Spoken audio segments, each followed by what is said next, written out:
नमस्कार, मेरे YouTube channel my life my way में आपका फिर से स्वागत है। आज हम पढ़ने जा रहे हैं डॉक्टर विद्या निवास मिश्र की रचना, जो निबंध है मेरे राम का मुकुट भीग रहा है। इससे पहले आइए हम डॉक्टर मिश्र के बारे में कुछ बातें जान लेते हैं। इनका जन्म 1925 ईस्वी में हुआ था। डॉक्टर मिश्र हिंदी के प्रसिद्ध निबंधकार और आलोचक हैं। इन्होंने ललित निबंध के क्षेत्र में द्विवेदी जी की परंपरा को ही आगे बढ़ाया और उसे समृद्ध किया। डॉक्टर विद्यानिवास मिश्र भारतीय संस्कृति, धर्म, दर्शन, साहित्य तथा भाषा के मर्मज्ञ विद्वान हैं। साथ ही भारतीय लोक जीवन और लोक संस्कृति को उन्होंने गहराई से आत्मसात किया है। इन्होंने काफ़ी लंबे समय तक विभिन्न शिक्षण संस्थानों में अध्यापन का कार्य करते रहे और कई ग्रंथों की भी इन्होंने रचना की। और इनके कुछ मुख्य निबंध इस प्रकार हैं: तुम चंदन हम पानी, तमाल के झरोखे से, संचारिणी, मेरे राम का मुकुट भीग रहा है, आंगन का पंछी और बंजारा मन। इसके अलावे परंपरा बंधन नहीं और लागो रंग हरी आदि। यह निबंध एक ललित निबंध है और इसमें लेखक ने अपनी भाषा और शैली के प्रति अत्यंत सजगता दिखाई है। इस निबंध की भाषा तत्सम प्रधान है, लेकिन आवश्यकता अनुसार इसमें तद्भव, देशज और उर्दू शब्दों का भी प्रयोग किया गया है। तो आइए अब हम इस निबंध को पढ़ते हैं। जैसा कि हम जानते हैं कि मेरे राम का मुकुट भीग रहा है, यह आत्मपरक तथा ललित निबंध है। इस निबंध में निबंधकार के अतिरिक्त कुछ और भी सदस्य हैं जो उसे इस निबंध को लिखने की मानसिकता में पहुंचा देते हैं। वे सदस्य हैं निबंधकार का पुत्र, निबंधकार की पत्नी तथा उनके घर पर मेहमान के रूप में महानगर दिल्ली से आई युवती कृष्णा, जो वहां किसी कॉलेज में पढ़ाती है। घटना कुछ इस प्रकार हुई कि निबंधकार के एक सुपुत्र और उनके घर मेहमान के रूप में राजधानी दिल्ली से आई हुई युवा अध्यापिका दोनों उनकी अनुमति से रात्रि में आयोजित एक संगीत समारोह में चले गए। उन्हें कहा गया था कि घंटे अथवा 1.5 घंटे में वे अवश्य लौट आएंगे, पर वे नहीं आए।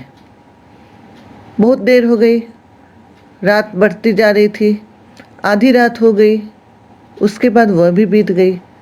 उनकी पत्नी काफ़ी नाराज हुई। यह चल ही रहा था कि आकाश में घिरे बादल बरसने लगे। खूब तेज बारिश होने लगी। प्रतीक्षा करते करते किसी तरह पत्नी भी सो गई। फिर बारिश भी बंद हो गई, किंतु पुत्र और मेहमान लड़की तब भी नहीं आए। अब तो लेखक का मन बहुत ही उद्विग्न हो उठा। वे तरह तरह की कल्पनाएं करने लगे। चिंता के उन्हीं क्षणों में अपनी दादी और नानी द्वारा गाए जाने वाले एक लोकगीत की निम्नलिखित पंक्तियां लेखक के मस्तिष्क में कौंध गई। वो पंक्ति थी: मोरे राम के भीजे मुकुटवा, लक्ष्मण के पट्टुकवा, मोरी सीता के भीजे सिनुरवा, त राम घर लौटे ही। लोकगीत की इन पंक्तियों की स्मृति ने मन को एक बारगी झकझोर दिया। पिता का मन आज समझ पाया कि माता पिता को अपनी संतान की कितनी चिंता होती है।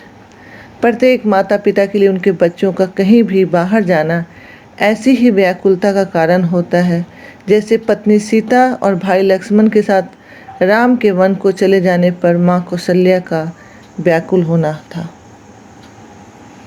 राम, लक्ष्मण और सीता को प्रत्येक माँ अपने बालकों की भांति मानती है। जीवन में घटी छोटी से छोटी घटना का संबंध राम कथा की किसी घटना से लोकचित जोड़ देता है। यहाँ भी यही हुआ कि संगीत सभा में गए और देर रात तक न लौटने वाले अपने बच्चे की चिंता में पिता का मन जैसे माँ कौशल्या का मन हो गया। देश में और दुनिया में लाखों करोड़ों माताएं ऐसी ही जिनके बालक बड़े होने पर बाहर चले जाते हैं और वे उनकी प्रतीक्षा में आंसू बहाती रहती हैं। कौशल्या की भांति व्याकुल होकर वह सोचती रहती हैं कि वर्षा के दिनों में उनके बालक कहीं भीग न जाए, वनवासी राम का मुकुट कहीं भीग न जाए, उनके धनुर्धर भाई का कहीं दुपट्टा भीग न जाए। उन्हें चिंता रहती है कि कहीं उनकी लाडली सीता के मस्तक का सिंदूर बारिश में भीग न जाए। राम के मुकुट, लक्ष्मण के पटके और सीता के सिंदूर के भीगने का वर्णन करने वाले लोकगीत की पंक्तियां अपने पुत्र तथा साथ गई युवती की प्रतीक्षा करने वाले पिता के मन को लोकमन का प्रतिनिधि बना देती है। उनका मन श्री राम की वन यात्रा की कहानी में खो जाता है। वन यात्रा की यह कहानी किसी अनाम और अज्ञात लोक कवि की मानसिक सृष्टि है। लोकमन में जुड़ी श्री राम के वनवास की मर्मस्पर्शी कथा को लोक कवि ने एक नया रूप दे दिया। राम जन जन के पुत्र हो गए। लोकगीत में लोकमन का राम से एक संबंध स्थापित हो गया। इस संबंध की व्याख्या में निबंधकार का ममता भरा मन वैश्विक विस्तार प्राप्त कर गया। इस लोकगीत में 3 बातें मुख्य हैं: राम के मस्तक का मुकुट, लक्ष्मण की कमर में बंधा हुआ दुपट्टा और सीता की मांग का सिंदूर। वर्षा हो रही है, मुकुट, दुपट्टा और सिंदूर भीग रहे होंगे। काश राम घर लौट आते ताकि तीनों की इस भिगो भिगो देने वाली वर्षा से रक्षा हो सके। इसके पश्चात निबंधकार राम, लक्ष्मण और सीता से जुड़ी इन तीनों बातों की प्रतीकात्मक व्याख्या करता है। उसके अनुसार मुकुट प्रतीक है उदार चरित्र और महान व्यक्ति के ऐश्वर्य का, जो लोकमन उसे प्रदान करता रहा है। उत्कृष्ट व्यक्ति संसार में निर्वासन की व्यथा भोगता है, फिर भी वह लोकमन उसका अभिषेक करता है। वनवासी होने पर भी उसे मुकुट पहनाता है और उस मुकुट को भीगने से बचाना चाहता है। इस मुकुट की रक्षा के निमित्त ही राम के साथ लक्ष्मण वन में गए। निबंधकार उनके कमरबंद दुपट्टे को प्रहरी की जागरूकता का प्रतीक मानता है। उदात्त गुणों के ऐश्वर्य के प्रतीक मुकुट की रक्षा भावना कभी सोने न पाए, कभी मुकुट वर्षा के पानी से भीग न जाए। तीसरा प्रतीक है सीता की मांग का सिंदूर। सिंदूर प्रतीक है नारी के सौभाग्य का, पति सुख का। सीता तो 14 वर्ष के वनवास के बाद पुनः निर्वासित हुई थी। निर्वासित रही जीवन भर। सीता भले ही भीगती रहे, पर उनका मांगलिक प्रतीक सिंदूर न भीगने पाए। मानव जीवन और विशेषतः नारी के जीवन की कैसी अभिशाप कथा है यह। लोकमन कितना भीरू है कि नायकों की व्यथामय जीवन यात्रा में उनके लिए मंगल कामना करता है। उनके प्रति यह मंगल कामना, यह चिंता वास्तव में अपने प्रति और अपनों के प्रति चिंता तथा मंगल कामना है। अपनी बात को स्पष्ट करने के लिए निबंधकार ने लोक जीवन तथा साहित्य में बिखरे हुए सूत्रों का सहारा लिया है। मेरे राम का मुकुट भीग रहा है कि रचनाकार का भावकुल मन राम की वन यात्रा से जुड़े अनेक मार्मिक प्रसंगों में भीगता भिगोता हुआ सुबह के 4 बजा देता है। तब कहीं संगीत में रात भर भीगने के पश्चात सुपुत्र का आगमन होता है। कृष्णा भी आ जाती है। उनके आने के पश्चात भी मन राम की वन यात्रा के कंटकाकीर्ण पथ में अटका रहता है। लोकमन से जुड़ी राम संबंधी स्मृतियों का क्रम चलता रहता है। मुकुट, कमरबंद और सिंदूर को भीगने से बचाने की चिंता में मन अब भी भीगता रहता है। बाहर की बारिश थम चुकी है, दिन का उजाला भी हो चुका है, पर भीतर अब भी बारिश हो रही है। कौशल्याएं अब भी व्याकुल हैं। उनके बालक किसी पेड़ के नीचे खड़े भीगते होंगे। वह पेड़ कहाँ है? राम कब लौटकर घर आएंगे? बारिश कब रुकेगी? ऐसी ही भावप्रवण प्रश्नों के साथ निबंध समाप्त हो जाता है और पाठकों को भी अपने मन में सदा रहने वाले कोमल तथा उदात्त भावों से भिगो भिगो जाता है। इस प्रकार यह कहानी यहाँ पर समाप्त होती है। इस प्रकार हम कह सकते हैं कि डॉक्टर विद्यानिवास मिश्र का यह निबंध भाव प्रधान है।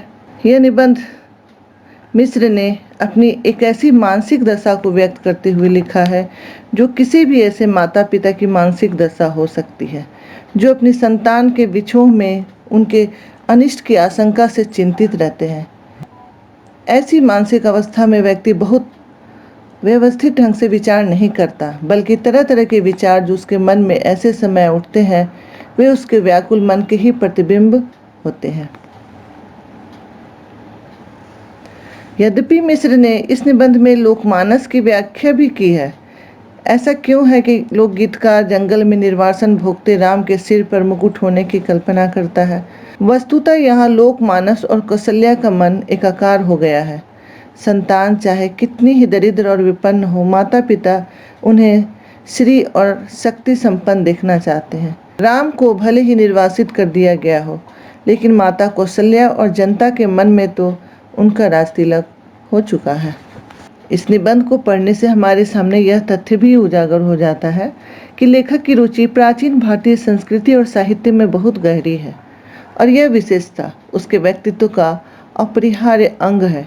इसी तथ्य के साथ यह ध्यान देने की बात है कि जितनी रुचि लेखक की प्राचीन भारतीय साहित्य में है, उतनी ही लोक संस्कृति में भी है। यही कारण है कि मोरे राम का भीजे मुकुटवा लोकगीत की विशद व्याख्या, जहाँ भारतीय संस्कृति के प्राण तत्व मनुष्य की श्रेष्ठता की भारतीय परिकल्पना को प्रकट करती है, वहीं लोकमानस से लेखक के गहरे जुड़ाव को भी उजागर करती है। इसके साथ ही यह कहानी यहाँ पर समाप्त होती है। फिर हम मिलते हैं अगले वीडियो में इसी तरह के कुछ कहानियों के साथ। तब तक के लिए धन्यवाद। मेरे वीडियो को लाइक करना और शेयर करना ना भूलें।